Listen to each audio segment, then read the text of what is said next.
Coba buka misalnya kisah Isra Mi'raj Nabi Muhammad sallallahu alaihi wasallam. Nabi Muhammad ketika Mi'raj Isra, apa kata beliau? Aku melihat kepada kuburan Nabi Musa. Jadi Nabi Muhammad melihat ke kuburan Nabi Musa.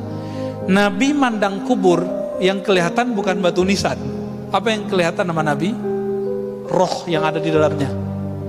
Ngapain jiwa dan rohnya Nabi Musa? Kata beliau, sholli.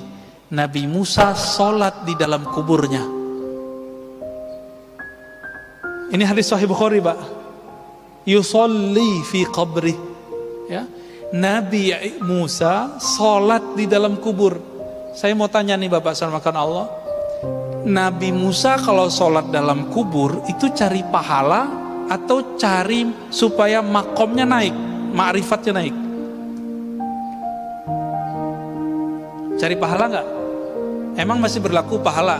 Kan kullu ya, idza mata ibnu Adam inqata amalu. Jika anak Adam meninggal, maka semua amalan dia terhenti, nggak bisa lagi, Pak.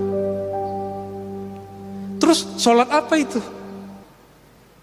Maka Syekh Al-Habib Zain itu di kitabnya Bahjatul Talibin mengatakan, ibadahnya orang-orang yang sudah dimasuk ke alam kuburan itu bukan ibadah mencari pahala. Mencari pahala itu menggugurkan kewajiban, disebut dengan taklif. Tanya ke ustadz di sini yang ngajarin fikih, apa arti taklif? Taklif itu beban. Cari pahala udah, gugurin kewajiban. Nah, ini Nabi Musa dan roh-roh suci sholat di alam kubur, bukan di kubur, di alam kubur. Itu supaya makomnya naik. Makanya Nabi Musa ditaruh di langit ke-6 saat Mi'raj. Kok bisa begitu? Kok bisa seperti itu? Karena beliau selalu melakukan latihan rohani di alam barzah. Nah, ini pelajaran besar bagi kita Bapak Saudara makan Allah. Jadi jangan dikira orang meninggal selesai persoalan. Persoalannya dengan tubuh ini selesai, tapi dengan jiwanya belum selesai. Tolong dibagi ya. Ada tubuh ini, jasad, ada jiwa, ada akal, ada ruh. Coba diulang, Pak. Satu, jasad nih yang butuhnya makan, butuhnya tidur, butuhnya syahwat. Nah, ini deh tubuh ini. Yang kedua, jiwa. Yang ego kan di situ, Pak. Nggak mau dengerin orang, maunya didengerin terus. Iya kan? Nggak mau diceramain orang, mau ceramain terus. Nah, ini untuk saya ngomong, Pak. Karena saya banyak ceramah. Nafsiyah itu apa? Ngerasa dirinya lebih dari orang, mandang orang, wah itu nggak ada apa-apanya, gue lebih gitu. Ada perasaan begitu. Nah, itu nafsiyah namanya. Ya, merasa ibadah orang samping nggak bener. Nah, ini nafsiyahnya main tuh. Jadi juri lagi sholat. Nah, hati-hati, Pak. Imamnya bagus, wih bagus. Imamnya jelek, langsung protes. Ya. Nanti pengurus yang dijajalin sama mereka ya. Itu imam apaan, ganti ya. Itu banyak yang begitu, Pak. Nah, nafsiyahnya main. Nafsiyahnya main. Jadi ini nafsiyah yang kita sebut jiwa. Jiwa inilah sentral dari hidup kita di sini, di bumi ini. Tapi jiwa ini punya perangkat yang menghubungkan dengan kolbu, namanya akal. Akal ini bertahan, Pak. Nanti ketika kita meninggal, akal ini dikembalikan ke kolbu. Nah, kolbu itulah nanti yang menjawab. Masuk ke dalam kubur, ini berulang-ulang kita sampaikan di banyak tempat. Pertanyaannya apa? Masuk kubur. Kamu S1 apa S2? Gitu gak? Sholatmu 1000 rakaat, kamu tahajud, begitu gak? Ada pertanyaan gitu gak, Pak? Enggak ada. Pertanyaan mungkar nakir apa?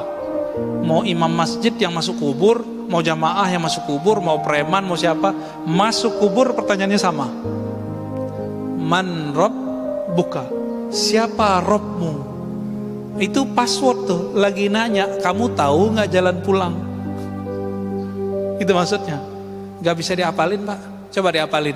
Siapa Tuhanmu? Jawabannya apa? Allah. Coba aja. Nanti coba hidup susah atau hidup senang. Orang banyak hidup susah kembali ke Allah, tapi hidup senang lupa sama Allah, itu lebih banyak. Benar gak? Ya. Jadi kita dikasih mainan enak, lupa.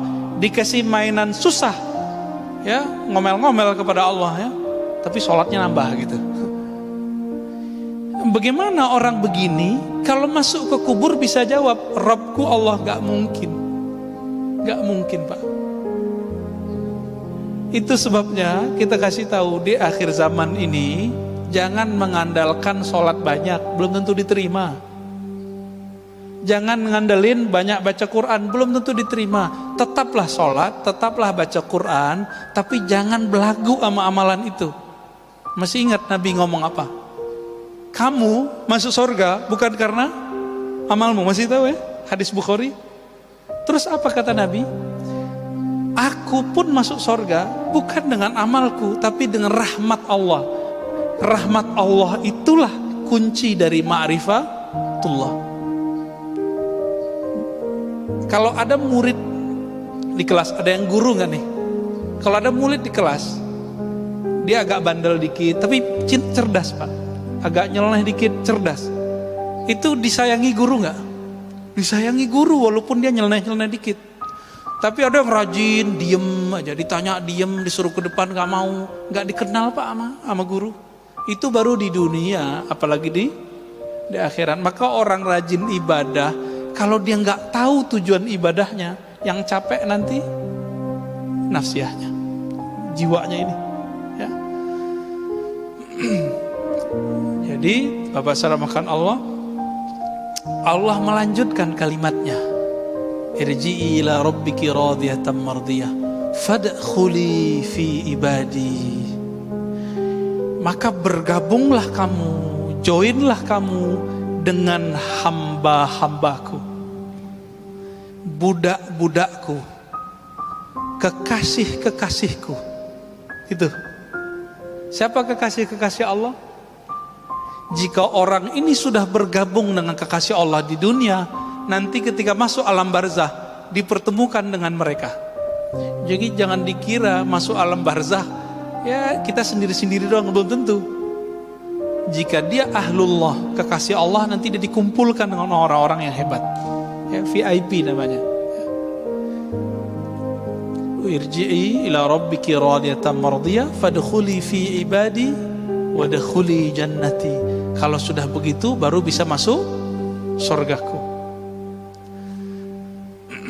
Dan maka Nabi mengatakan, idza marartum birriyadil jannah, jika kamu mampir ke kebun-kebun surga, farta'au, maka petiklah.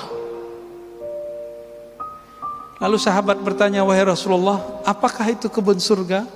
Lalu Nabi menjawab, hilakul dzikr, lingkaran-lingkaran zikir. Lingkaran zikir ini artinya dua. Satu, beneran zikir. Jadi dipikir-pikir, orang yasinan di Indonesia itu lingkaran zikir bukan? Tahlilan, itu zikir nggak Pak? Zikir. Tapi sekarang dibidahin ya, bener ya? Orang ini paham nggak sih yang membidahkan bahwa taman surga salah satunya baca yasinan berjamaah, al-mulk berjamaah, zikir berjamaah.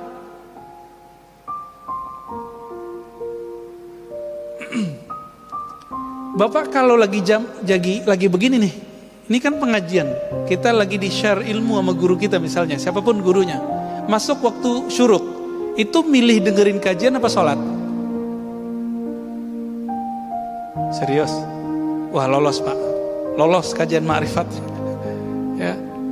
Sholat itu untuk badan, ngaji itu untuk ruh. Permanen dia Pak kalau masuk ke ruh. Tapi maklum ya, mungkin Bapak sebagian ini lagi semangat sholatnya, nggak apa-apa. Jadi kalau nanti ada teman kita lagi pengajian dia sholat Pak, nggak apa-apa, dia nafsiyahnya lagi semangat. Ya, jangan disuruh berhenti Pak, dia lagi sholat.